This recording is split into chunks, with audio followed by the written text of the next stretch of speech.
Monsieur François Lévesque est notre conférencier de ce soir. Merci de venir nous rejoindre pour cette conférence. Nous avions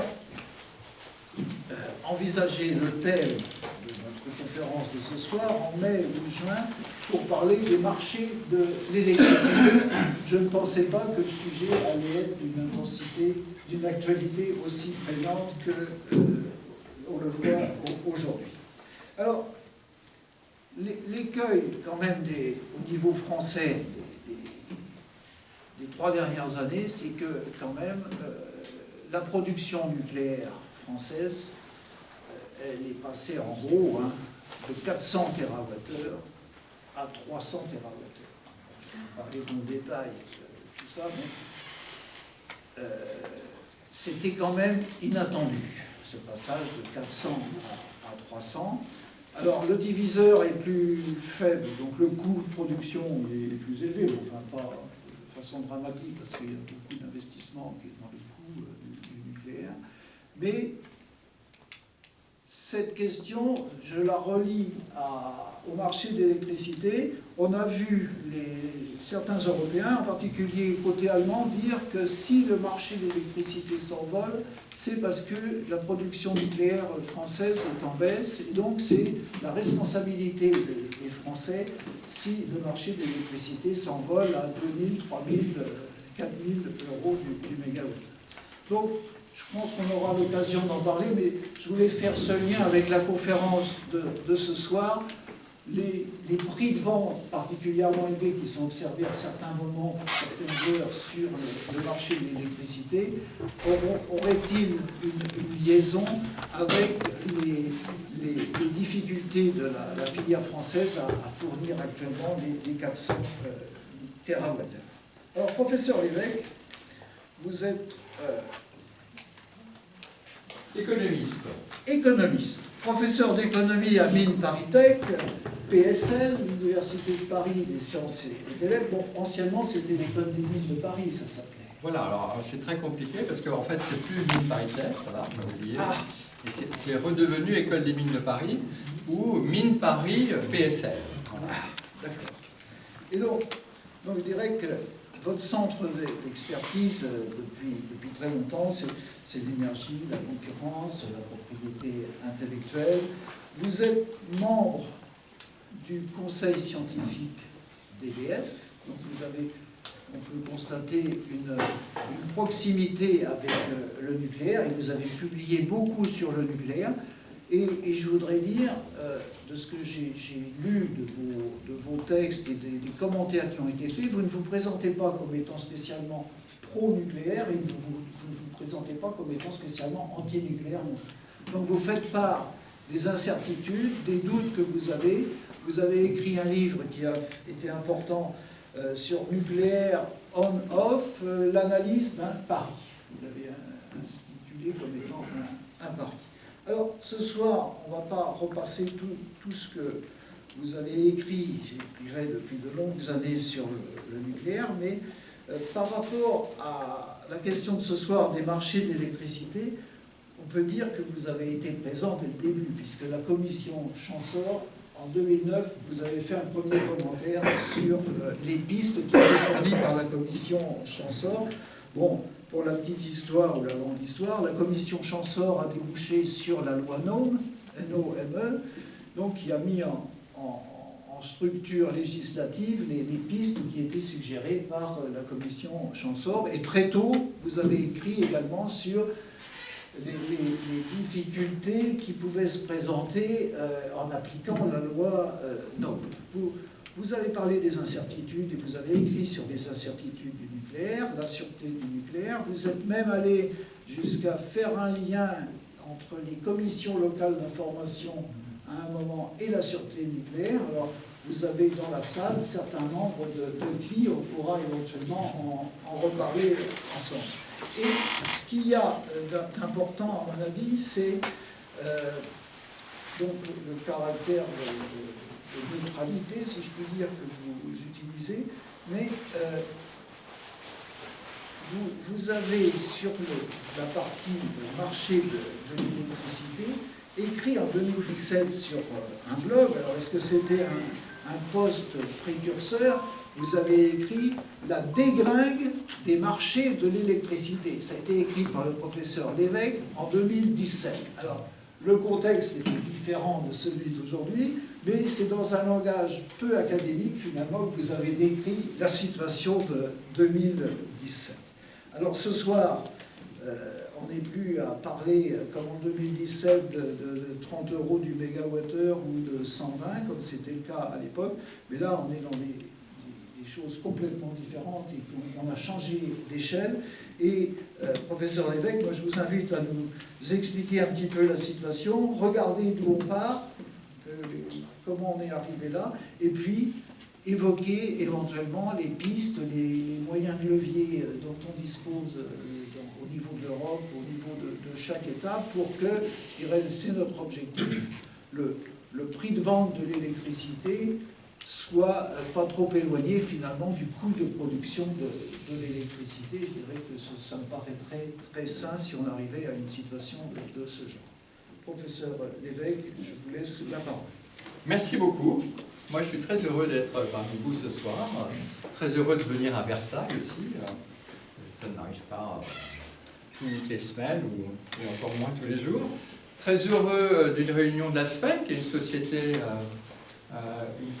académique que j'apprécie beaucoup. Je suis dans un conseil d'ailleurs de la SFEN en ce moment, un conseil scientifique pour aider l'orientation des travaux de la SFEN. Et voilà. Donc moi, je n'ai pas prévu, je vous vois un peu comme les élèves, là, sauf qu'eux, ils ont plutôt les ordinateurs, mais donc vous avez les stylos et les papiers. Et donc moi, c'est moi qui vais être le mauvais élève, en fait, parce que je n'ai pas prévu une présentation. Je ne voulais pas vous assommer de chiffres, d'équations, comme je le fais avec mes élèves d'ailleurs, mais plutôt vous donner quelques idées, et puis évidemment répondre à vos questions. Alors, je propose que peut-être de scinder en deux parties. Une première partie vraiment sur le sujet de la formation des prix de l'électricité, et puis dans une deuxième partie, comme j'ai travaillé beaucoup sur le gaz aussi, parce que je suis très impliqué j'ai créé à l'école des mines une chaire d'économie du gaz. Je réfléchis beaucoup à la géopolitique de l'énergie, au nouveau monde de l'énergie, donc on pourra aussi parler de questions, je pourrais essayer de répondre à des questions diverses soulevées par la crise énergétique profonde de l'Europe et à mes yeux durable. Voilà. Alors, commençons par la partie aride, la formation du prix de l'électricité. Alors, le point de départ, c'est de comprendre la formation du prix sur un des marchés, qui est le marché de gros de l'électricité. Donc le marché de gros de l'électricité, qui ensuite, donc vous avez des offreurs d'électricité, en général les producteurs, vous avez des acheteurs d'électricité sur ce marché de gros, parce que, eh bien, ils ont des clients, soit des ménages, soit des entreprises, et donc pour servir ces clients, dès lors qu'ils ne sont pas eux-mêmes producteurs, ils achètent de l'électricité sur le marché de gros. Je suis économiste, vous rappelez qu'il y a un truc qui s'appelle la courbe d'offre, qu'il y a un autre truc qui s'appelle la courbe de demande, que le prix est déterminé par l'intersection de la courbe de demande et de la courbe d'offre. Donc jusque-là, il n'y a rien de très particulier à l'électricité. Ce qui est particulier à l'électricité, c'est que le prix sur le marché de gros est égal au coût marginal de l'unité marginale. Et donc, quand aujourd'hui les prix sont devenus stratosphériques, c'est parce que sur le marché de gros, eh bien, le prix, l'unité marginale, donc qui fournit le mégawattheure, le dernier mégawattheure pour satisfaire la demande, et donc le plus cher, est déterminé par le gaz.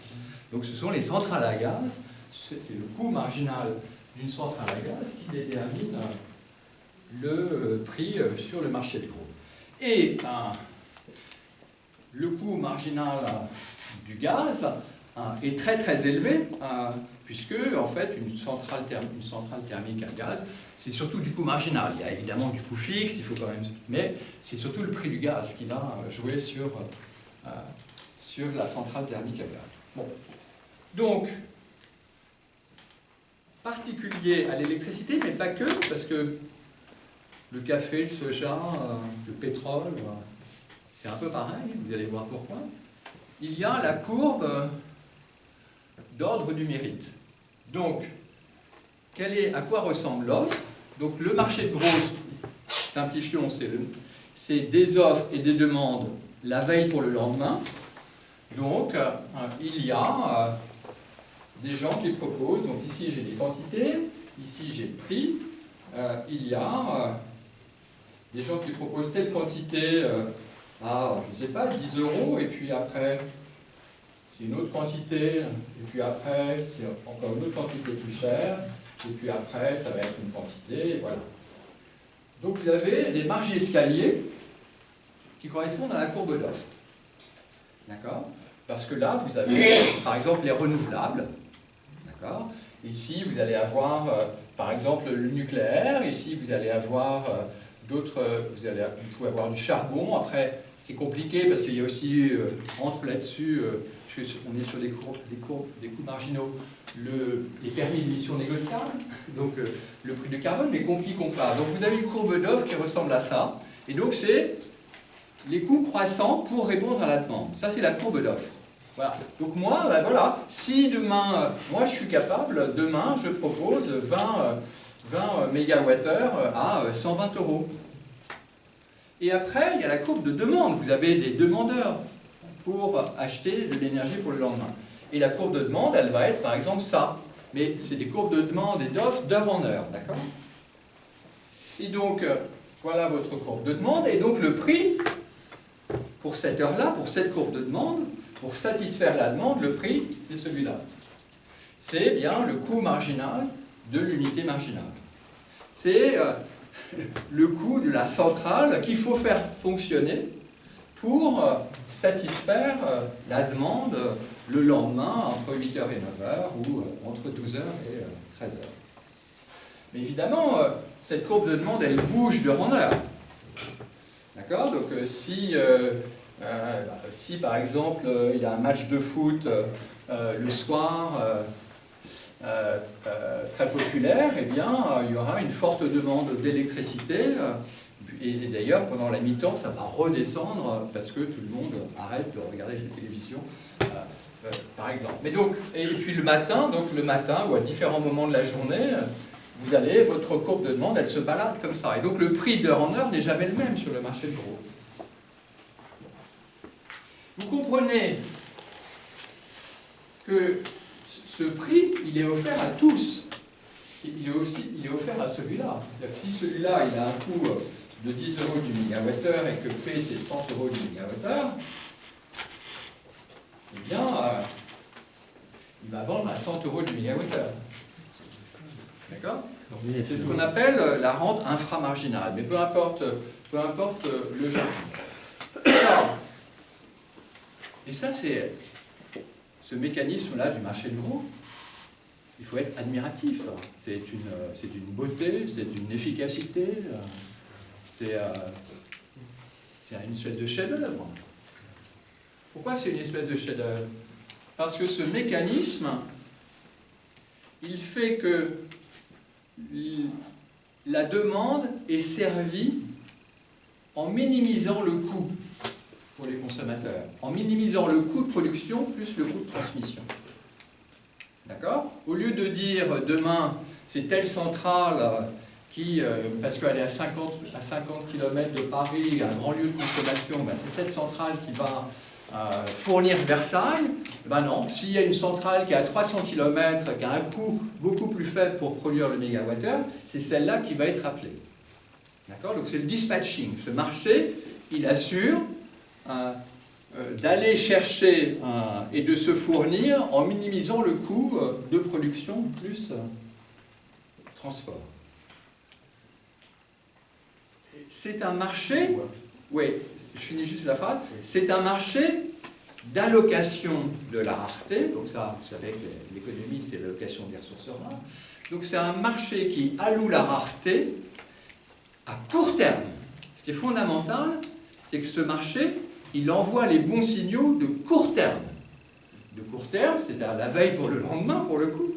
Et puis, vous avez des futurs, avec des contrats à terme, ça va jusqu'à quelques années, 3-4 ans, mais même les marchés, si vous pouvez acheter du papier ou de la vraie électricité dans 4 ans, mais ça sera souvent en fonction du prix spot. C'est ça le prix qu'on appelle le prix spot. Alors, il n'est pas vraiment spot, parce que c'est le jour, c'est la veille pour le lendemain, mais c'est un marché qui alloue efficacement l'électricité entre les consommateurs et les producteurs à court terme. C'est une allocation de court terme, oui. Les investissements, les différents moyens de Alors, comment sont-ils pris en compte? Alors, vous voyez que là, les producteurs sont rémunérés plus que le coût variable. Et donc, c'est cette partie-là qui permet, théoriquement, de rémunérer l'investissement. Et c'est là où va entrer une certaine complication. Donc vous savez peut-être que Marcel Boiteux a fêté ses 100 ans. Il n'y a pas très longtemps. Voilà. Vous savez que Marcel Boiteux, qui est un mathématicien normalien, qui a été évidemment patron d'EDF, ce que vous ne savez peut-être pas, c'est que Marcel Boiteux était un élève de Maurice Allais, professeur d'économie à l'École des Mines, qui a eu le prix Nobel d'économie, Maurice Allais. Et Maurice Allais avait 2 assistants, Marcel Boiteux, et un autre assistant, tout d'un coup j'ai oublié son nom, mais peu importe, Gérard Debreu, et il y avait une bourse pour aller aux États-Unis, pour aller à Stanford, pour l'un des deux. Ils ont tiré à la courte paille, et c'est Gérard Debreu qui est allé à Stanford et qui est devenu prix Nobel d'économie avec sa théorie générale, sa théorie de l'équilibre général. Et souvent, Marcel Boiteux dit « Moi, je n'ai fini que directeur général d'EDF. » Mais il a une pointe de regret, parce que, non pas pour EDF, mais une pointe de regret parce qu'il a commencé sa carrière comme scientifique, comme économiste académique. Voilà. Alors, Marcel Boiteux a mis en évidence que si vous avez un parc électrique, avec du nucléaire, du renouvelable, etc. Vous avez un parc électrique de capacité optimale. À ce moment-là, miracle, le coût marginal de court terme est égal au coût marginal de long terme. Et si le coût marginal de court terme est égal au coût marginal de long terme, eh bien, ce marché remplit parfaitement aussi la fonction de recouvrement des investissements. D'accord? En gros, le coût marginal de long terme, c'est le coût moyen. D'accord? Voilà. Mais vous voyez que la condition, il y a une condition, on est dans la théorie là. Donc la condition, c'est que la situation de départ, ça soit un parc avec un mix optimal. Ce qui n'existe jamais. Pourquoi? Parce que les technologies évoluent, les coûts des technologies évoluent. Il y a des mauvaises anticipations de la demande, des fois il y a trop de capacité, des fois il n'y a pas assez de capacité, donc on n'est jamais. Donc si vous voulez ça, moi je commence mon cours d'économie de l'énergie en rappelant cette belle théorie de l'égalité du coût marginal de court terme avec l'égalité du coût marginal de long terme, mais c'est une espèce de fiction théorique dans un modèle très très simple. Donc c'est pour ça qu'il faut comprendre le marché de gros, il ne faut pas demander au marché de gros d'envoyer des signaux corrects pour réaliser les investissements de long terme. Il faut demander simplement au marché de gros d'allouer correctement, la veille pour le lendemain, l'électricité entre des offreurs et des demandeurs. Oui? Si on suppose un marché parfaitement théorique, stable éternellement sur le long terme, par complètement stable, j'imagine que pour pouvoir payer les coûts fixes de la centrale, qui est donc éternellement marginale, il faut utiliser la rente inframarginale des autres moyens de production. Oui, et donc que ce soit chez le même producteur, non? Voilà, c'est non, oui, où on complique un peu, c'est que ça c'est la rente inframarginale, mais vous voyez que lui, dans l'équilibre, eh ben, il n'a jamais de rente inframarginale, donc s'il perçoit que son coût marginal, il ne va jamais investir parce qu'il ne perçoit pas son coût moyen, il a perdu. Donc en fait, le modèle est un peu plus compliqué, et en sorte qu'on a un petit truc là pour que l'unité marginale puisse aussi recouvrir ses coûts d'investissement, en fait. Voilà, donc Donc ne demandons pas au marché de gros d'envoyer des signaux corrects pour réaliser les investissements de demain. Les investissements dans le domaine de l'énergie, c'est minimum 20 ans, d'accord? Et vous ne connaissez pas les prix de l'électricité il y a 20 ans et vous n'avez pas...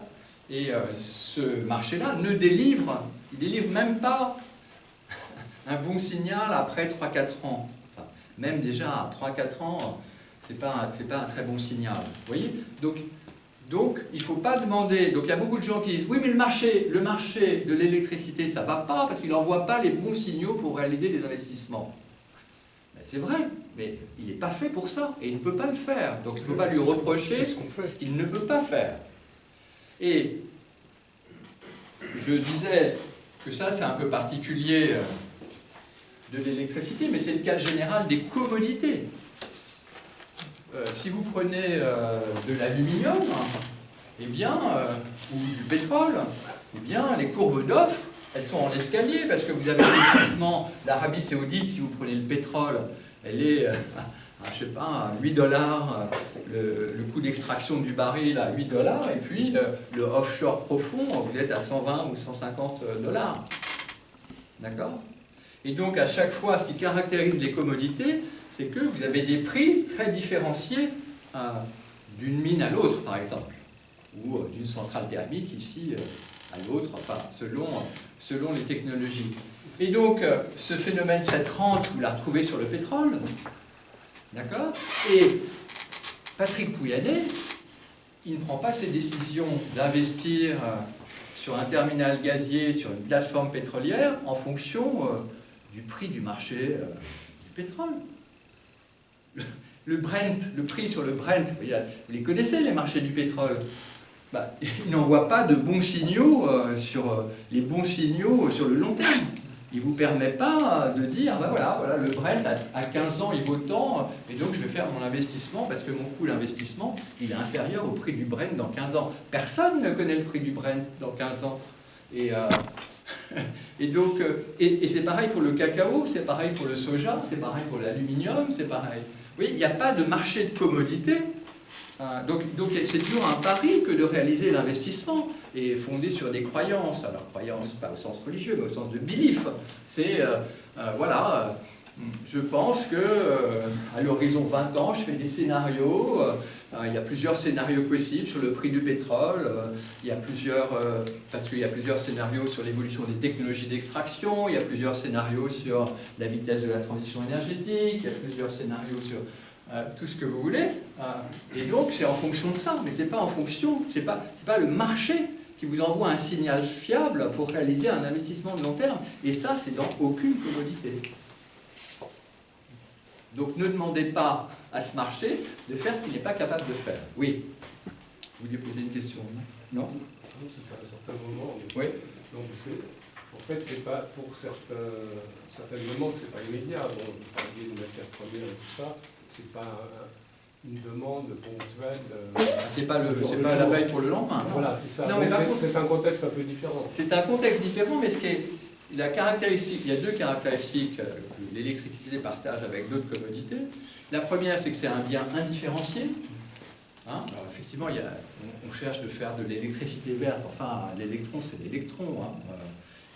Donc ça n'a rien à voir avec les vestes, les chaussures, les paires de lunettes, qui sont des produits différenciés. Et une fois, comme votre produit est différencié, si vous êtes un producteur, vous pouvez agir sur le prix. Vous pouvez fixer votre prix. Vous avez une certaine marge de manœuvre. Quand vous êtes sur des produits homogènes, dont tout le monde connaît les caractéristiques, avec des informations qui sont accessibles à tous, notamment sur les prix, sur les volumes, eh bien, vous ne pouvez pas jouer sur le prix. D'accord? Vous êtes un price taker. Vous n'êtes pas du tout un price maker. C'est la première caractéristique que partage l'électricité avec les autres commodités. La deuxième caractéristique, c'est que vous avez des cycles vous avez des booms et puis des effondrements. Pourquoi? Parce que parfois, pour des raisons mal anticipées, je vais pas refaire un dessin, pour des raisons mal anticipées, parfois vous avez une offre, là, je suis pas du jour pour le lendemain. Parfois, vous avez des capacités installées par rapport à une consommation sur un an, sur quelques années, des capacités installées qui sont trop faibles par rapport à la demande, et là, les prix montent au ciel, c'est ce qu'on voit en ce moment. Et en revanche, quand vous avez des périodes où soit c'est la demande qui faiblit parce qu'il y a le Covid, parce qu'il n'y a pas beaucoup de croissance économique, ou c'est parce qu'il y a eu plein de nouvelles capacités qui sont entrées, par exemple, on a fait beaucoup d'investissements sur les renouvelables, etc. Quand vous avez une période où l'offre est supérieure à la demande, les prix s'effondrent. Et donc vous avez une volatilité et des cycles. Et rappelez-vous quand même, il y a 5 ans, on était à combien sur le mégawattheure? On était à 20, 25 euros du mégawattheure sur le marché. Donc on sort d'une période quand même où il y avait plutôt une suroffre par rapport à la demande et les prix n'étaient pas à 500 euros du mégawattheure, ils étaient à 20 euros du mégawattheure. Ouais. Est-ce qu'il n'y a pas aussi un aspect de spéculation sur ces prix-là? Parce qu'il Ah y a la réalité, ce que vous dites, il y a la production d'un côté, la demande de l'autre. S'il n'y a pas beaucoup de production, beaucoup de demande, ça fait monter les prix. Mais sur ces marchés-là, il y a aussi des gens qui spéculent. Je ne suis pas très fort en finance. Moi non plus. Vous avez deux... Non, mais je vous réponds quand même. Il y a deux écoles. Il y a les écoles, il y a des financiers, mais académiques, hein, je ne parle pas des traders, qui disent que la spéculation a une vertu et que les échanges papier permettent finalement de stabiliser les prix. Et vous avez une autre école qui défend l'inverse, qui dit que la spéculation, elle a plutôt pour effet de faire monter les prix et donc que la spéculation est quelque chose qu'il faudrait réduire. Et entre les deux, je suis incapable de trancher. Mais il faut pas. C'est vrai que spéculation, c'est toujours très péjoratif dans la connotation, mais le fait qu'il y ait des échanges papier qui représentent 10 fois ou 100 fois le physique, et donc il y a de l'arbitrage, et donc il y a des traders, c'est pas évident du tout que ce soit quelque chose de défavorable à l'économie, en fait. Enfin, certains le disent, et moi je suis incapable là de... C'est vraiment compliqué, ouais. Les fournisseurs alternatifs, Ouais. qui n'ont pas la plupart de moyens de production, Non. ils ne se sont-ils pas trop appuyés sur le marché de gros plutôt que d'anticiper leurs achats, comptant sur peut-être le fait que les prix étaient très bas sur le marché de gros et qui maintenant, effectivement... oui, alors là d'accord. Mais vous êtes beaucoup plus loin que moi dans mon exposé. Donc gardez cette question-là. Parce que là, vous regardez votre facture, ça c'est simplement une petite composante dans votre facture. D'accord? Donc là, je vous parle du marché de gros, mais si on se place comme consommateur, ménage ou industriel, eh bien, en gros, la facture que vous recevez, c'est 1/3 de taxes, 1/3 de l'acheminement, donc à la fois le réseau de transport et la distribution, surtout la distribution, c'est plus coûteux, et puis 1/3 de production. Alors, je n'ai même pas parlé de la fourniture, parce que la commercialisation, les étapes, c'est vraiment production, acheminement, donc grand transport, distribution, et puis fourniture. La fourniture, c'est le commerce final de l'électricité. Et la fourniture, c'est quelques pourcents de la facture. En termes... Pourquoi? Parce que ce n'est pas très coûteux. D'accord? Il vous faut de l'informatique, il vous fallait encore des gens qui téléphonent pour avoir des clients, pour aller chasser des clients, pour faire de la rétention de clients, mais c'est pas une grande partie. D'accord? Et au passage, vous voyez bien que la loi Nome, dont on parlait tout à l'heure, elle a introduit la concurrence dans la fourniture. Qu'est-ce que dit l'économie sur la concurrence? L'économie sur la concurrence, elle dit que la concurrence, elle est vertueuse parce que elle peut apporter de l'innovation, elle incite à l'innovation et elle incite à réduire les coûts. Imaginons que cette vertu s'exprime dans la fourniture. Vous êtes en train, en introduisant la concurrence dans la fourniture, vous êtes en train de réduire, si vous la réduisez de 20%, D'accord? Ça veut dire que vous passez de 8% à 7,2%. Enfin, 6,8, pardon. D'accord? Donc, je veux dire, la concurrence, introduire la concurrence dans la fourniture, ça ne peut jamais apporter beaucoup de bénéfices, parce que de toute façon, c'est que 8% de la facture. Et c'est vrai qu'il y avait l'idée initialement de la loi NOM de faire en sorte que les fournisseurs alternatifs s'intègrent progressivement et investissent dans la production. Il ne s'est jamais passé, ou quasiment pas passé. D'accord? Donc, de ce point de vue-là, effectivement, la concurrence n'a pas apporté grand-chose sur la fourniture, mais vous voyez bien que sur le gros, là, la production est en concurrence. D'accord? Ce système, il met en concurrence les producteurs. Et les producteurs, et là, c'est la plaque continentale, c'est pas simplement les producteurs en France. Hein. Alors évidemment, il y a des congestions aux frontières, mais il y a une concurrence dans la production sur l'ensemble de la plaque européenne. Concurrence dans la production pour satisfaire la demande à court terme. D'accord? Et même EDF est en concurrence sur le marché du gros. D'accord? Alors qu'EDF a une grande... Quand EDF faisait 80% de la production française, mais 80% vous dites, bon, ok, donc EDF va pouvoir faire ce qu'elle veut sur le prix. Pas du tout, parce que vous avez un marché européen, c'est pas un marché français. D'accord? Tous les prix, vous avez un marché de gros en France, un marché de gros en Allemagne, etc. Mais les prix s'ajustent, les prix s'équilibrent. Modulo les coûts de transmission et d'éventuelles congestions de transmission. Donc ça, c'est le marché de gros. Et puis, il y a un truc qui s'appelle la régulation, il y a un truc qui s'appelle l'AREN, il y a un truc qui s'appelle le TRV, tarif régulé de vente, dont je vais maintenant vous parler. Et un mot, vous voulez tenter aussi, c'est le nouveau stock. Par rapport à de nouveaux stocks, par rapport à d'autres commodités, oui. Vous avez cité, oui. Il y a une différence essentielle entre ça se traduit par le marché la veille pour le lendemain, hein, c'est ça? Oui, voilà. Le fait qu'on ne peut pas faire de stock. Par rapport à les stocks influx par ailleurs, quand on parle bien de commodités en général, le fait qu'on puisse constituer des stocks est quand même un facteur important dans la stabilisation des prix. Absolument. Absolument. Oui, oui. Mais vous voyez, je veux vous faire changer quand même de regard. C'est-à-dire, l'antienne, l'électricité est un bien spécifique, notamment parce qu'il ne stocke pas. Oubliez, enfin, non pas oubliez, c'est vrai, non, réduisez, non mais je vais vous faire changer d'angle, d'accord? Au lieu, oui, mais je vais vous faire changer d'angle. Il y a cette particularité, le cacao, c'est pas l'électricité, c'est pas le soja, etc. Donc, bien sûr qu'il y a cette particularité de l'électricité, mais je vais vous faire changer d'angle pour que vous compreniez que cette spécificité n'empêche pas que l'électricité appartienne à une famille plus grande qui est celle des commodités et qui a un certain nombre de mécanismes communs dans la formation du prix des commodités. Comme économiste, comment un économiste comprend, interprète cette impossibilité de stockage? D'abord en disant que ce n'est pas l'impossibilité du stockage, c'est un stockage à coût prohibitif. Ce n'est pas la même chose. On peut stocker de l'électricité. Enfin, oui, non mais ça, voilà. Je suis économiste, donc si vous voulez, vous ne me ferez jamais parler d'une quantité sans que je parle de prix à côté.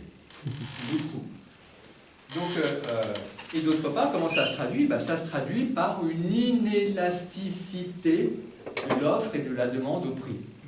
Et donc ça se traduit par, notamment du côté de la demande à court terme, une inélasticité. C'est-à-dire que, voilà, pour satisfaire cette demande, après il y a un truc plus compliqué qui s'appelle la vol, la value of lost load, etc. Mais je ne veux pas compliquer, mais voilà, vous avez à court terme et aussi une élasticité de l'offre, c'est-à-dire qu'à partir du moment où toutes vos centrales tournent, vous ne pouvez pas produire un mégawattheure de plus quand vous êtes à 100% de vos capacités.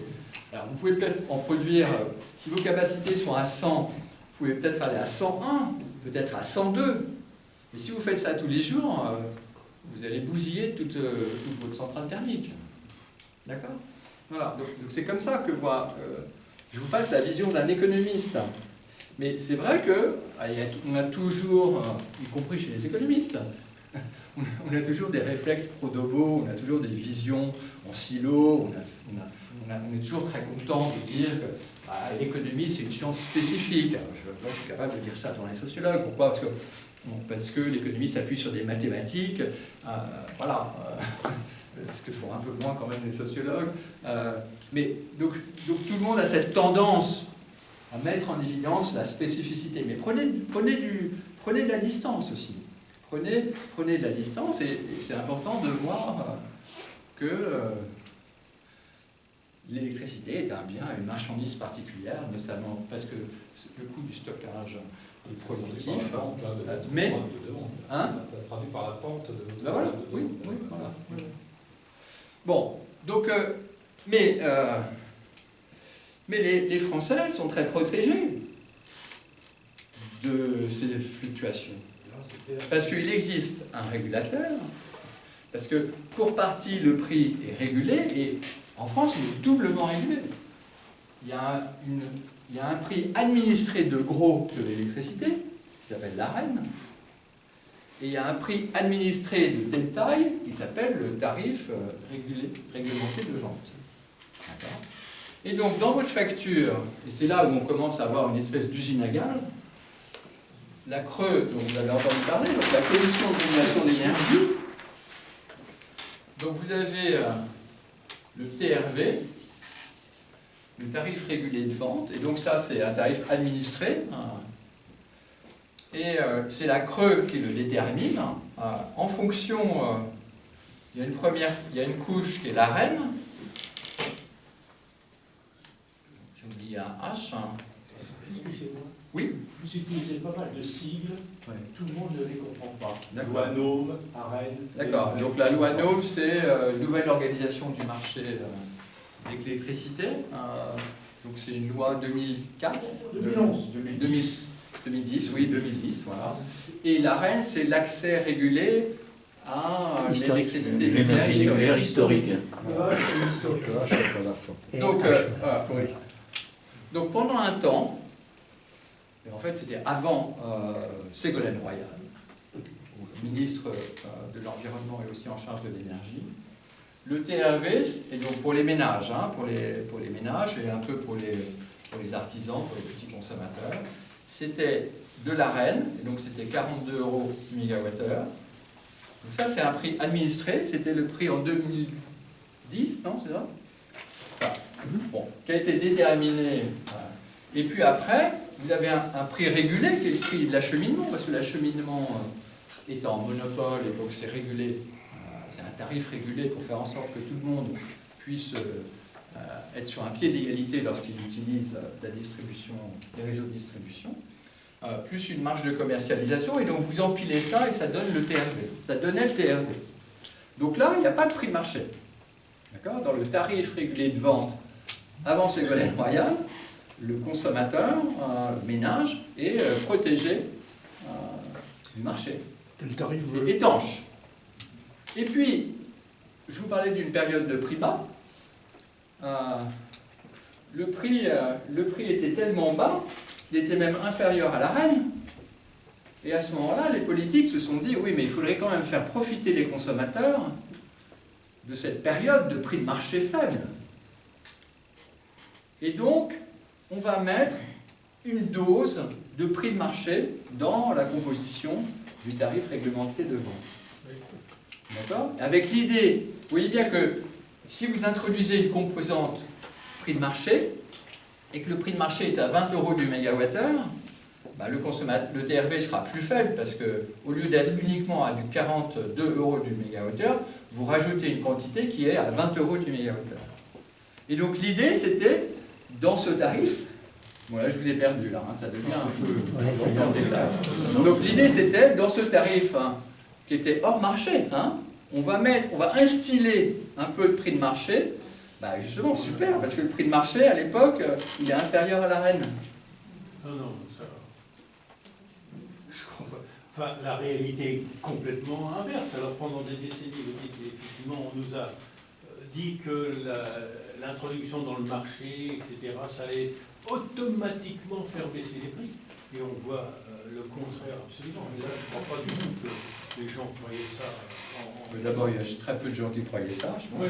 Oui, donc c'est faux. Non, mais il y a des croyances, il y a des idéologies. Vous avez vu Liz-Truss, je veux dire, les politiques et les économistes, ils sont aussi dans l'idéologie. Mais attendez quand même.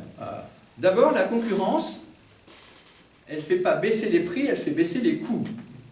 C'est pas pareil. Non, mais c'est pas de la concurrence. Non, mais en général. Mais là, c'est pas en général, c'est pas particulier. Dans le cas particulier, les Direct Énergie et autres, c'était pas de la vraie concurrence, puisqu'ils ne produisaient rien.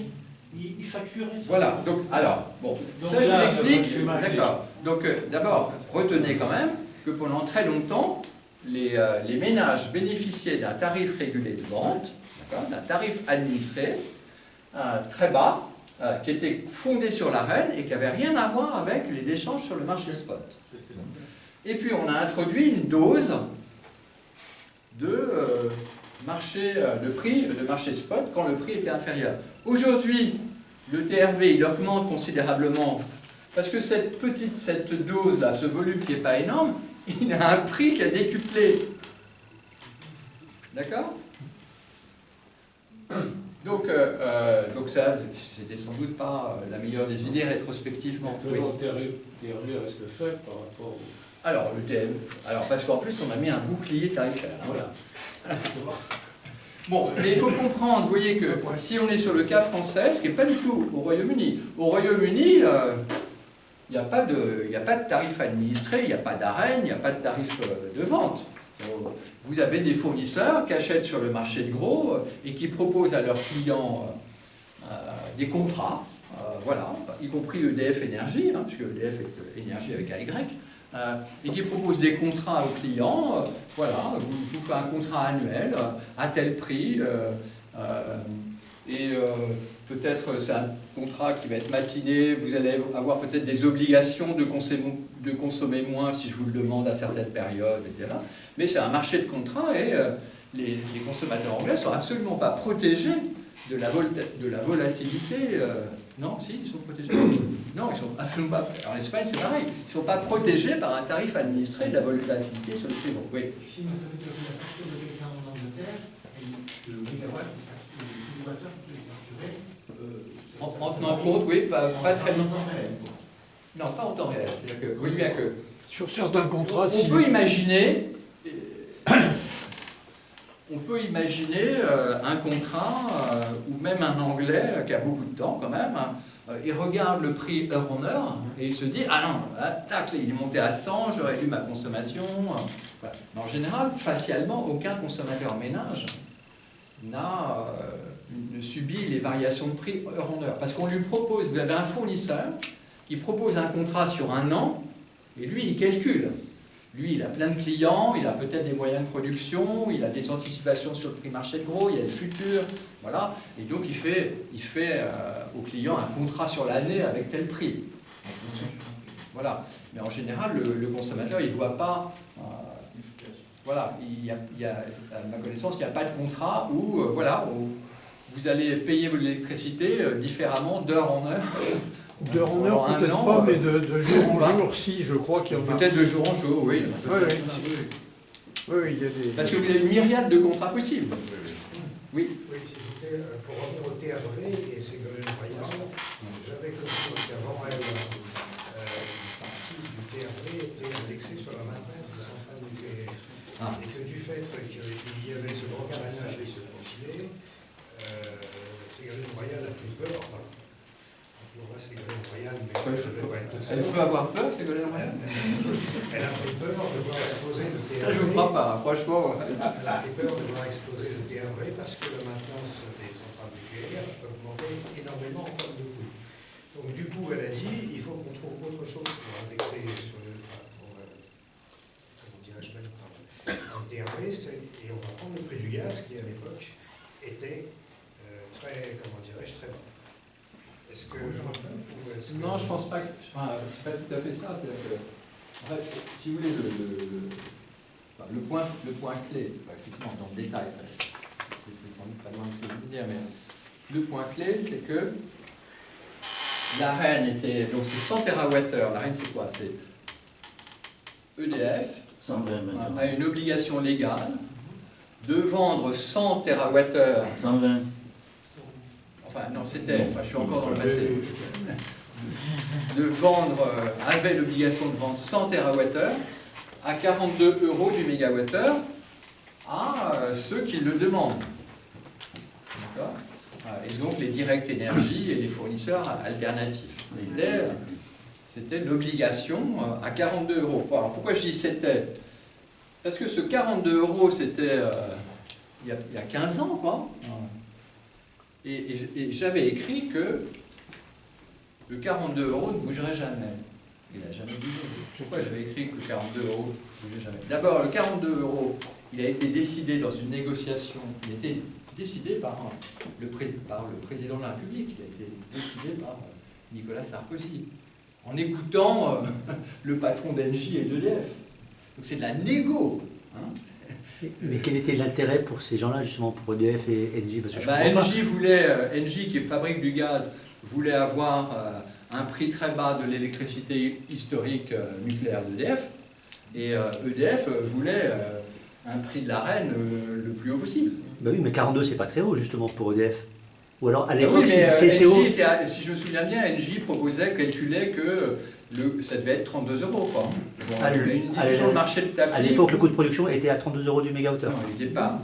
Si vous voulez, le problème, c'est que c'est assez compliqué de calculer le coût de production. D'accord? Enfin, je dis souvent, le coût, ça n'existe pas. Mais je vous répondrai à cette question-là, je ne vais pas vous perdre. Mais donc, voilà, c'est quoi le coût du nucléaire? Je déteste quand les gens disent le vrai coût du nucléaire. Le coût, ça n'existe pas. Le vrai coût, ça existe encore moins. C'est-à-dire que vous voyez bien que vous pouvez... il y a un point très important, c'est l'évaluation du capital, le coût du capital. Et les actifs, à combien vous valorisez les actifs EDF nucléaires? Quoi? Aujourd'hui, plus rien, mais il y a 5 ans, on les aurait valorisés à un niveau relativement important. D'accord? Donc vous avez plusieurs méthodes comptables, vous avez plusieurs méthodes économiques pour calculer le coût du nucléaire, et les méthodes sont différentes, aboutissent à des résultats différents et ont des objectifs différents. D'accord? C'est pour ça que le coût, c'est vraiment plutôt le poids que la masse. Hein? Vous baladez sur le globe terrestre, le poids, il n'est pas le même. Hein. Et donc, le coût, c'est pareil. Le coût, ça dépend des agents économiques, ça dépend des situations économiques. Voilà. Et donc, en tout cas, c'était une négociation entre Engie disant que 32, 33, c'est ça le coût, le coût de revient, voilà. Et puis EDF qui était plutôt à 46, 47. Et ça n'a jamais bougé. Pourquoi? Parce que une fois que vous avez fixé ça, vous n'allez pas chaque année... vous voyez que c'est de l'influence et c'est du lobbying. D'accord? Une fois que c'est fixé, celui qui veut une AREN plus élevée va voir le gouvernement, mais EDF va dire « Ah non, déjà ça ne couvre pas mes coûts ». Et donc là, vous êtes le décideur public, vous êtes au milieu, vous ne bougez plus rien, c'est le statu quo. Il y a eu un accord, 42 €, on n'en bouge plus. EDF vous dit « Oui, mais mes coûts augmentent, le grand carénage ». Et le renouvellement? Et le renouvellement, le grand carénage. Et, non, je ne veux pas le savoir, débrouillez-vous, voilà. Et donc, on est resté alors que les coûts d'EDF augmentaient, on est resté sur ce niveau-là. Et puis alors, moi je voudrais savoir, oui. On parle toujours de coûts, mais il me semble que jamais on a considéré qu'un industriel, pendant qu'il produit, doit aussi, par le prix de vente, financer la recherche et développement des modèles qui suivront. Il me semble qu'on n'en a absolument pas parlé, et c'est pour ça qu'EDF se trouve à court d'argent. C'est une des raisons, vous me direz. Mais enfin, c'est pas normal. Non, mais vous n'avez pas tort, c'est-à-dire que ce 42 € là, c'est une méthode comptable, vous regardez dans le rétroviseur. Vous regardez dans le rétroviseur. D'abord, les comptables, ils regardent toujours dans le rétroviseur. Il n'y a que les économistes qui essayent de regarder.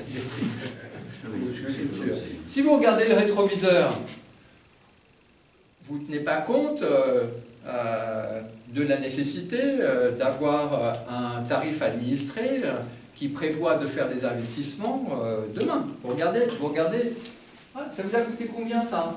Il y a une centrale là, elle vous a coûté combien? C'est ça que vous regardez. Mais il n'y a pas d'industriel qui puisse fonctionner comme ça. Ah bah, c'est pour ça que EDF On est obligé est dans cette situation-là. Oui, enfin, non mais parce que aussi vous avez, alors il y a quand même, il faut pas non plus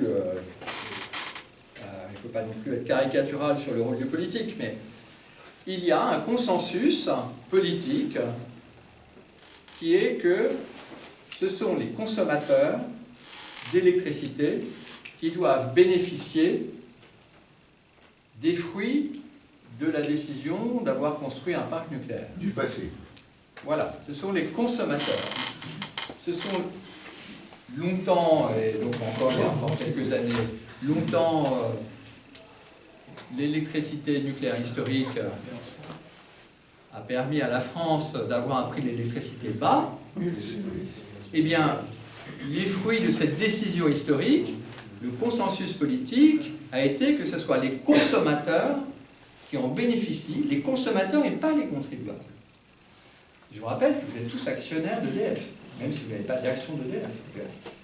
EDF est à 80, un peu plus de à 83% propriété de l'État, donc c'est notre propriété. Donc quand EDF s'appauvrit, c'est nous qui nous appauvrissons. D'accord, c'est le contribuable. Donc vous voyez bien qu'on aurait pu avoir un cas de figure où eh bien, ce sont plutôt les contribuables qui bénéficieraient des fruits du bas coût du nucléaire et pas les consommateurs. Et là, mais le consensus politique est vraiment les consommateurs, à la fois ménages et entreprises. Et donc, dans ce cas-là, vous reniez, vous êtes obsédé par le bien-être des consommateurs, et donc vous êtes obsédé à prendre tout ce que vous pouvez, même au-delà de ce que EDF est prêt dans sa situation financière, à prélever EDF. Vous voyez, c'est une espèce de vache à lait, mais qui est devenue... Quitte à tuer EDF. Voilà. Quitte à tuer EDF. Parce voilà. qu'EDF a plus de sous. Oui, on n'est pas loin, oui. La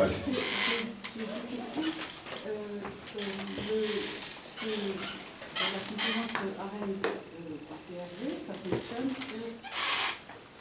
pour tous les consommateurs, alors que l'AREN, c'est limité à 100 TWh. Ah. C'est à ça.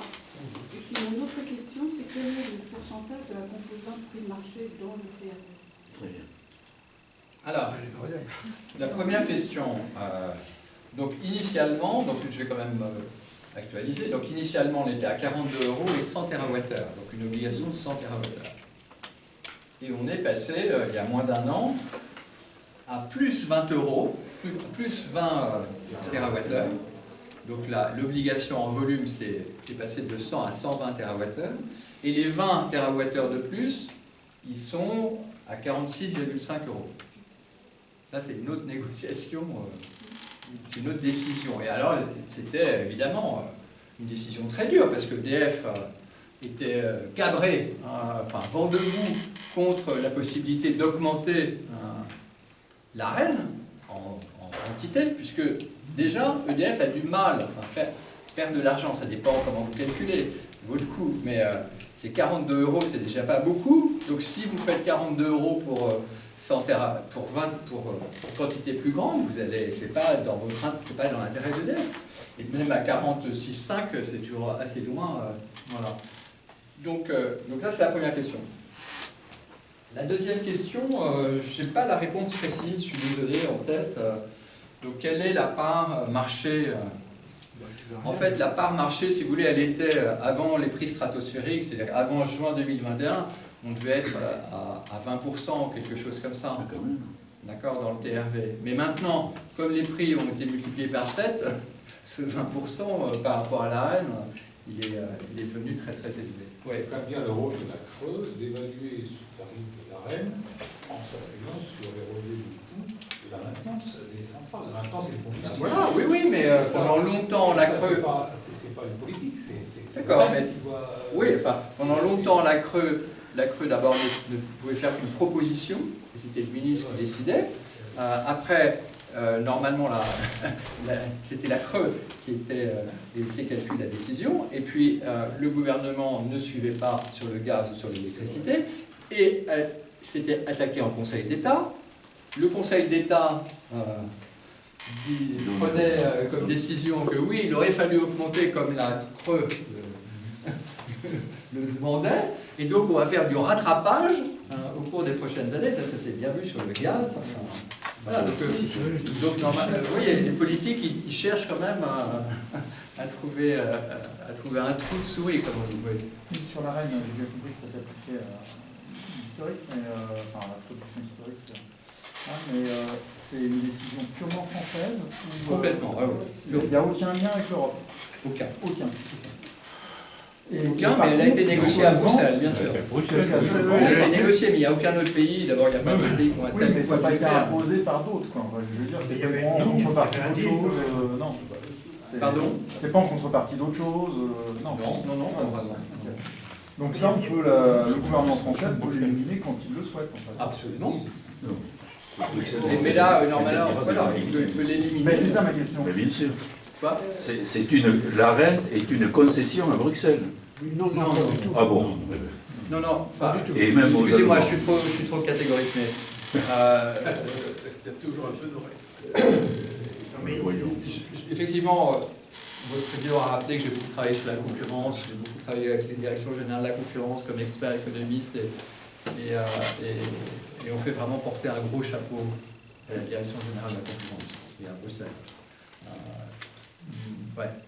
Si je puis me permettre, oui. Il y avait un problème spécifiquement français par rapport à la volonté de développer la concurrence. Le problème spécifique français, c'est qu'il y avait un monopole EDF qui était à l'opposé du CEGB anglais, qui était ce que le sociologue Villorca a qualifié d'une entreprise soviétique qui a réussi, c'est-à-dire qu'entre 1946 et 2006, ce serait intéressant d'avoir votre regard, mais c'est peut-être hors sujet, sur cette période-là, même si vous n'êtes pas comptable. Parce que, c'est curieusement, mais ça a fonctionné pendant 60 ans. Oui. Voilà. Et on n'était pas dans l'état où on est aujourd'hui en 2006. L'action valait 85 €. Donc, le problème particulier, quand on dit c'est Bruxelles, c'est pas être anti-Bruxelles, c'est simplement de dire qu'il fallait trouver une solution pour respecter les obligations bruxelloises. Voilà. Et c'est quand même un peu en train de bouger. Et les Allemands étaient bien contents de nous voir. Une doxa, il y a eu longtemps une doxa, une doctrine, dans les industries de réseau, fondée notamment sur le succès de la dérégulation et de l'ouverture à la concurrence dans l'industrie de réseau des télécoms. Il y a eu longtemps une doctrine qui était, voilà, regardez, c'est bien dans les télécoms, du point de vue de l'innovation technologique, du point de vue de la qualité des services, du point de vue de la réduction des coûts, du point de vue de la réduction des prix. Et bon, on va faire la même chose pour le chemin de fer, on va faire la même chose pour une espèce d'esprit de système, on va faire la même chose pour le gaz, on va faire la même chose pour l'électricité. Donc ça, évidemment, ça a lieu. Donc cette espèce de doctrine ou de religion de la concurrence appliquée aux industries de réseau, effectivement, donc si c'est ça que vous appeliez Bruxelles, oui. Juste le dernier mot, parce que vous venez d'enterrer un vieil espoir de l'EDF que je suis. Je viens de comprendre aujourd'hui que le 46,5 ne s'applique que sur les 20. Moi, naïvement, je croyais que c'était une mise à jour du 42 et que les 120 étaient à 46,5, donc j'avais faux. Non, mais... Ah, mais c'est pas mal ça, ils ont. Je pense qu'il y a pas mal de naïfs comme moi qui ont aussi. On n'entend pas. En ce qui concerne l'AREN, il me semblait que c'était une contrepartie à Bruxelles pour maintenir les TRV en France. Parce que Bruxelles demandait la disparition des tarifs régulés de vente en France et que pour s'en sortir, le gouvernement français qui ne voulait pas prendre le risque social de supprimer les TRV a accepté cette histoire. A proposé. Vous confirmez ou pas? C'est l'histoire qu'on raconte. Je ne sais pas. Ce qui est clair, c'est que le schéma le plus favorable pour un esprit voulant promouvoir la concurrence, rendre la concurrence possible dans l'électricité, c'est de couper en morceaux EDF. Enfin, ça aurait été de couper en morceaux EDF. Vous avez une contradiction entre vouloir ouvrir à la concurrence et avoir un producteur historique qui fait 80% de la production. Oui. Interroger un enfant à la sortie de l'école qui n'est même pas en 6e, ou alors aller en 6e, et dites-lui, expliquez-lui un peu ce qu'est la concurrence, et dites-lui, est-ce que c'est possible d'avoir la concurrence quand il y a une entreprise qui fait 80% du marché? Bah ouais, votre enfant, il va dire non. Raison. Je veux dire, donc vous avez une contradiction. Vous avez là une contradiction très très forte. Non, ils ont qu'à fabriquer leur centrale, Direct Énergie et tout ça. Mais oui, mais vous voyez bien que si vous mettez, ça c'est non contestable au sens, si vous mettez ce tarif bas, vous construisez votre centrale, bah, vous n'allez jamais arriver à être compétitif là-dessus. Donc il vaut mieux se mettre sous le tuyau de la reine. Mais on l'impose à EDF et on ne pourrait pas l'imposer aux autres alors. En fait, c'était dans une c'est ça la concurrence. c'est une histoire, non? Non, enfin, je sais pas. Après, on fait beaucoup de choses. Oui, simplement une remarque. Oui. La loi NOM, nouvelle organisation des marchés d'électricité, donc prévoyait la reine, et la reine prévoyait que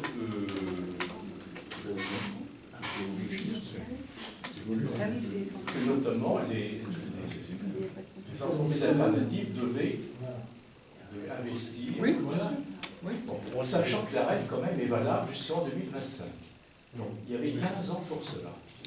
Les alternatives avaient 15 ans pour cela. Et la plupart d'entre eux n'ont rien fait. Ils n'ont pas investi dans des moyens de production. Oui, mais entre-temps... Alors, question, est-ce qu'en 2025, compte tenu de ces problèmes, est-ce que la reine va être maintenue ou pas? Non, elle ne sera pas maintenue. Non. La question est de savoir qu'est-ce qui va remplacer, qu'est-ce qui remplacera la reine. Avant, on va prendre des dispositions pour organiser le marché de l'électricité autrement. Ben oui. Aujourd'hui, il y a un constat quand même réel de considérer que ça ne marche pas. Non, ça marche. Non, mais ça marche. D'accord, mais le marché de l'électricité aujourd'hui ne marche pas. Donc, il faut le réorganiser. Oui. Donc, on va réorganiser. Mais alors maintenant, est-ce que la France sera capable de promouvoir sa vision par rapport à la vision de l'Allemagne, la vision d'autres pays? Ça, c'est un autre sujet. Oui, alors, effectivement. On va le réorganiser, ça c'est sûr. Entendons-nous, ce qui ne marche pas, c'est deux choses. La première, qui est fondamentale, qui n'est pas nouvelle, c'est que ce marché de gros n'envoie pas des signaux pour réaliser les investissements. Donc il faut un truc qui s'appelle la politique énergétique. Ça existe, la politique énergétique. Hein, qui est donc une intervention publique. Oui, ça existe. Ça existait. Non, ça existe encore. Il y a le PCE, il y a, voilà. Donc il faut une intervention publique. Il faut une intervention publique pour inciter à réaliser des investissements pour le futur, parce que le marché ne peut pas envoyer ces signaux. Donc c'est à la puissance publique, à travers la politique énergétique, de réaliser ça. Et vous pouvez le réaliser de plein de façons différentes. Les Anglais, par exemple, et ça fait école, ont inventé ce qu'ils appellent le contrat pour différence. Donc, par exemple, Hinkley Point, eh bien, la négociation, Hinkley Point a obtenu un prix garanti de 105 ou 110 € du mégawattheure sur, je ne sais pas, 40 ans ou 30 ans, donc une très longue période. Et si le prix de marché il est inférieur à 110 € du mégawattheure, à ce moment-là, c'est le gouvernement qui donne de l'argent à EDF pour combler la partie entre prix de marché et les 110 € du mégawattheure. Et si le marché il est à 130 € du mégawattheure, c'est EDF qui reverse 10 pounds, pas des euros, à l'État. Donc là, vous avez une articulation entre un marché de court terme et un instrument de politique publique qui garantit un retour de l'investissement, quelle que soit la situation de marché. Et vous voyez bien que c'est une façon élégante de combiner, d'articuler ce marché de gros sans le casser et d'assurer à l'investisseur un retour de son investissement avec un coût pondéré du capital, etc. Oui. Il y a quand même deux pays qui sont sortis du marché de l'électricité aujourd'hui, le oui. Portugal et l'Espagne. Voilà, donc j'ai dit premièrement que ça ne marchait pas pour eux. Non, donc j'ai dit premier problème, qui est un problème fondamental qui n'est pas nouveau, c'est faire en sorte que les investissements soient incités, et il y a des façons de le faire, y compris en préservant le marché de gros, comme le contrat pour différence. Deuxième problème, qui est plus récent, qui date de juin 2021. Deuxième problème, les prix stratosphériques. Non, juin 2021. Le prix du gaz a déjà augmenté voilà, considérablement. Hein, on était à près de 200 € du mégawattheure gaz en décembre 2021. Donc, deuxième problème, des prix stratosphériques. Avant le 24 février, des prix déjà très hauts, avant le 24 février 2022, donc l'invasion de l'Ukraine par la Russie, parce que je vous rappelle que le bouclier tarifaire pour protéger les consommateurs, il a été pris avant l'invasion de l'Ukraine par la Russie. Donc deuxième problème, des prix de l'électricité élevés pour les ménages et pour les entreprises. Et y compris avec le TRV, d'accord, parce qu'il y a cette partie spot, et que la partie spot avait des prix très élevés. Donc, une rareté sur le gaz, alors des prix du gaz élevés avant l'invasion russe, parce qu'il y a un essoufflement des investissements gaziers dans le monde entier depuis une dizaine d'années, d'accord, parce qu'il y a eu un rebond des économies plus rapides que prévu, et donc une demande de gaz plus forte qu'attendue, plus en Norvège des problèmes de pipe ou des problèmes techniques sur une unité de production, voilà. Et donc autre problème, les prix très élevés. Alors, les prix très élevés et avec des pays qui, des solutions prises dans l'urgence, parce que ces prix très élevés, ça s'est exacerbé, évidemment, avec la guerre. Bon. Et donc, que faire face à ces prix très élevés? Donc, les pays prennent des mesures, les États membres prennent des mesures assez différentes. Il n'y a pas encore énormément de coordination, il y a quand même un côté panique. Hein. Il y a quoi? Oui, mais le côté panique, c'est-à-dire que je pense que d'abord il y a un côté panique des opérateurs, enfin pas des opérateurs, des opérateurs de marché. Ils ont paniqué, je veux dire. Donc les prix qui vont à ces niveaux-là, c'est les financiers, les traders, ils peuvent paniquer aussi. Ce sont des hommes comme tout le monde, ou des femmes comme tout le monde, donc ils peuvent paniquer. Donc on est dans un monde invraisemblable, on a été invraisemblable en matière de prix. La panique peut expliquer qu'on prend de mauvaises décisions. Parce qu'évidemment, je suis pas défavorable à ce qu'il y ait une intervention publique pour faire en sorte que les consommateurs ne soient relativement protégés de ces prix stratosphériques. Mais je suis pour des interventions ciblées.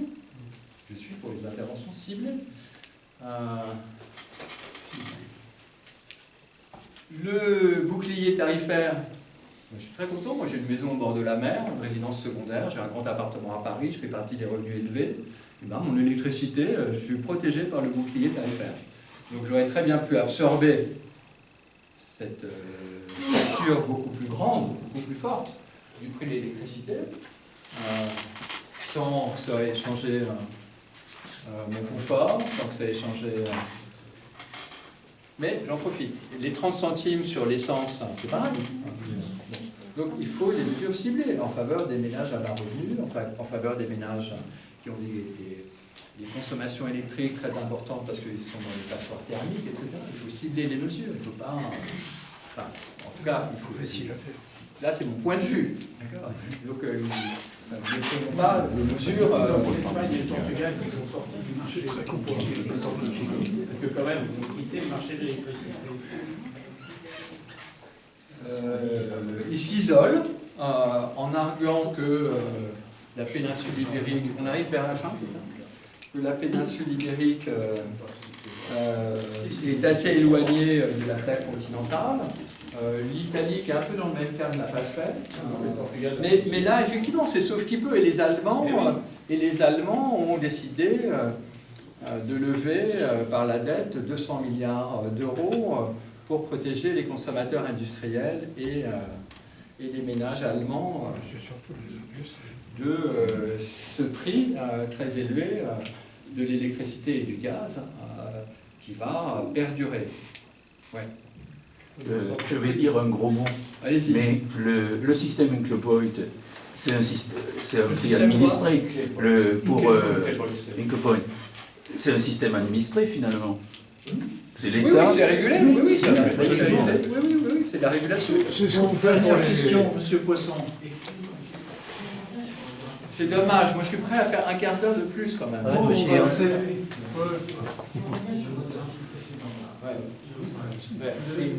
dernière sur le bar du histogramme sur la droite, c'est le gaz, ça va être le gaz, par exemple. marginal du gaz. Ouais. Or, admettons que la marche d'escalier correspondante grimpe au ciel, comme vous l'avez dit.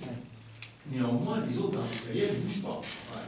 Non. Le nucléaire ou les renouvelables ne bougent pas, celle de l'essence bouge un peu, enfin d'accord. Donc ça veut dire que du coup, le prix de vente devient très élevé par rapport à ces coûts qui restent au même niveau. Et donc, du coup, quelque part, il y a quelqu'un qui est en train de se faire une quantité juste phénoménale d'argent. Il y a une taxe sur les... Ouais. Oui. Non, effectivement, mais faites attention quand même. Ces prix stratosphériques, c'est les prix sur le spot, quoi. Et la plupart des offreurs, la plupart des producteurs et la plupart des consommateurs, ils ne sont pas 100% exposés sur le spot. D'accord? C'est que, mais oui, les gens n'achètent pas au spot et ne vendent pas au spot. Enfin, l'essentiel de l'électricité n'est pas vendu au spot et acheté au spot. Donc ce prix, c'est un marché qui est liquide, il y a vraiment de l'électricité qui est échangée. Mais si vous prenez, je ne sais pas, Usinor, Sassilor, ils ont un contrat sur 2 ans avec un prix garanti. Il y a des politiques de grands comptes d'EDF, il y a de la couverture, des mécanismes de couverture. Les consommateurs ménages, ils sont quand même relativement protégés avec le TRV. Enfin, donc il y a aussi une espèce d'exagération d'une peur sur des prix stratosphériques, parce que beaucoup de gens pensent que ce prix-là, à 300 € du mégawattheure, à 2000 € du mégawattheure, que tous les consommateurs le payent et que tous les producteurs le mettent dans la poche. Ce qui n'est pas vrai, c'est juste une partie de la quantité. Voilà. Et donc, effectivement, vous avez des gens qui gagnent de l'argent avec ce différentiel. Les fournisseurs Internet. Oui. Ils ne gagnent pas spécialement beaucoup d'argent avec ça. Pourquoi? Parce que... Ils n'ont pas anticipé les achats. Ils s'étaient calés sur le marché spot parce que c'était moins cher. Donc, les fournisseurs alternatifs qui ne se sont pas couverts, ils ferment et ils disent, c'est EDF, ils disent à leurs clients, allez voir EDF. Et EDF essaye de se battre pour ne pas prendre trop les clients quand même, parce qu'à chaque fois, EDF perd 500 € par an pour chaque nouveau client qui arrive. Voilà. Donc, ces fournisseurs alternatifs, non seulement ils n'ont pas investi avec leur production, mais ils ont joué avec leurs clients, qui ne sont plus capables certains, en tout cas, oui. Ils n'avaient pas acheté l'électricité avant de l'avoir vendue. Voilà, certains, mais pas Total ni Engie. Parce qu'eux, ils sont couverts. Moi, je vous propose qu'on continue la discussion au pot à l'Évios, ce peuple qui va nous accueillir. Moi, ce que je retiens de la réunion, c'est que le marché, ce que vous dites, ce que j'ai appris, moi, personnellement, c'est que c'est pas un indicateur pour les grandes décisions d'investissement. Et la vertu que je donne quand même au marché, ce qui se passe dans ces échanges sur le spot, c'est qu'on a quand même évité le blackout depuis 10 ans ou 15 ans, puisqu'à chaque instant, on a pu équilibrer l'offre et la demande avec des mécanismes. C'est quand même un élément. Oui, et si je peux me permettre de rebondir, arrêtons de vouloir que les Français payent leur électricité en fonction du coût du nucléaire et que le prix de l'électricité des Français soit uniquement fondé sur le coût. Donc cette idée qu'on a un parc, bon d'abord c'est quand même en gros ce qui se passe, parce que les consommateurs avec la reine et TRV ont été protégés, mais heureusement il y a l'Europe de l'électricité. Heureusement, vous voyez bien que là, à EDF, il y a une partie du parc qui est en carafe. Heureusement qu'il y a des échanges et qu'on est sur une plaque continentale et qu'on n'est pas la France isolée. Vous voyez qu'un monde où la France aurait été isolée, oui, nous on produit de l'électricité nucléaire, elle est moins chère que par d'autres moyens de production, donc on veut garder ça pour nous et on ne veut pas d'échanges. Mais si on ne voulait pas les échanges, c'est aussi de la sécurité. Ça a toujours existé, les échanges. Voyons. On a investi 2 fois 900 MW d'échanges avec l'Angleterre, alors pour transformer avec du courant continu en plus, et jamais on n'avait fait cet investissement avec les critères économiques d'aujourd'hui. Bon, alors, moi, ce que je voudrais dire sur EDF, je pense que ça a été bien dit, il y a eu des arbitrages du politique entre le consommateur et l'entreprise. Et donc le contribuable. Voilà, l'état dans lequel l'entreprise EDF, ça a été décidé par le politique. Il y a même eu une période où on a fait baisser le prix de tarif de EDF. Voilà. Les caisses étaient trop pleines. Moi, ce que je retiens quand même, c'est que, également, du fait que le marché donne des signaux incertains, il ne faut pas s'y fier, c'est la nécessité d'une politique énergétique. On n'est plus dans un monde complètement libéral auquel on a pensé à un moment, mais on revient à des politiques énergétiques qui influencent complètement les décisions, et ça me paraît complètement indispensable. Et des décisions comme construire des nouvelles capacités nucléaires, c'est typiquement de politique énergétique. Oui, vous voyez bien que, excusez-moi, mais obliger 80% du remplissage des stockages de gaz, réfléchir à un price cap sur le marché, favoriser des investissements de regazéification, voilà, c'est en train de se faire. Enfin, je veux dire, ça ne va pas produire des effets aussi vite qu'on l'espérait et on va avoir de gros problèmes pour l'hiver 2023, mais voilà. La politique énergétique est là, elle est bien. Voilà, et je crois qu'il ne faut pas se focaliser sur les prix et tout ça, dont on voit bien que c'est le résultat d'une négociation ou d'un marchandage, comme vous voulez, mais le nucléaire futur, celui qui comprendra tous les coûts du nucléaire, de la construction, de l'investissement, de la R&D, du combustible, de la finalisation, du démantèlement. C'est pas du 40 sur lequel on va se situer. On est plus près de 100. Oui, bien sûr. Et il faut prendre ça véritablement en compte. Alors, il ne faudra pas comparer ce 100-là avec un 40 éolien ou 40 solaire, parce que ça ne fournit pas le même service. Le 100 du nucléaire, il fournit quand on en a besoin d'électricité, à comparer éventuellement aux 40. Ce ne sont pas des énergies comparables, ce ne sont pas des mégawattheures comparables. Et donc, ce que je veux dire, c'est que le coût futur du nucléaire pour fournir le service qu'on attend, ça n'a rien à voir avec le TRV ou autre, parce que si on appliquait le TRV à 100 € du mégawattheure, le consommateur français, il paierait beaucoup plus cher, et il paiera beaucoup plus cher son électricité. Absolument. Mais on est parti pour une période durablement, parce que j'ai 2 convictions, mais dans ce que j'ai écrit, vous pourrez le retrouver. Première conviction, l'industrie européenne, les prix de l'énergie vont être très forts en Europe, et l'industrie européenne est face à une érosion de sa compétitivité relative absolument incroyable par rapport aux États-Unis et par rapport à l'Asie. parce que les États-Unis, le prix du gaz a augmenté, mais il a été multiplié par 2,5, pas par 10. La Chine va pouvoir bénéficier de plus de gaz russe. De toute façon, la Chine a du charbon. Donc, comment les entreprises européennes vont pouvoir faire face à cette dégradation incroyable de leur compétitivité du fait des prix de l'énergie très importants? Ça, c'est vraiment le grand enjeu, parce que si avoir de l'hydrogène dans 10 ou 15 ans, de l'hydrogène verte, à un prix abordable, s'il n'y a plus d'entreprises en Europe, s'il n'y a plus de clients en Europe qui veulent de l'hydrogène, parce qu'il n'y a plus de chimie, parce qu'il n'y a plus de verrerie, etc., ça ne nous servira pas à rien. Donc, je voulais partager cette conviction avec vous. Là, voilà, soyez attentifs à ce qu'on trouve des solutions et à cette préoccupation fondamentale pour l'industrie européenne. Et deuxième conviction, et je termine là-dessus, j'ai écrit aussi là-dessus, réduire sa consommation d'énergie fossile, c'est bon pour la planète, vous le savez, c'est aussi bon pour la démocratie. Réduire sa consommation d'énergie fossile, c'est aussi bon pour la démocratie. C'est une conviction forte que j'ai. Et pourquoi? Parce que si vous faites un plein d'essence, est-ce que vous savez combien vous versez aux pays exportateurs de pétrole? Alors en ce moment, on ne peut pas faire le plein d'essence, je suis d'accord. À 2 euros le litre, vous versez 60 centimes aux pays exportateurs de pétrole. Qu'est-ce qu'ils font avec votre argent? Qu'est-ce qu'ils font avec votre argent?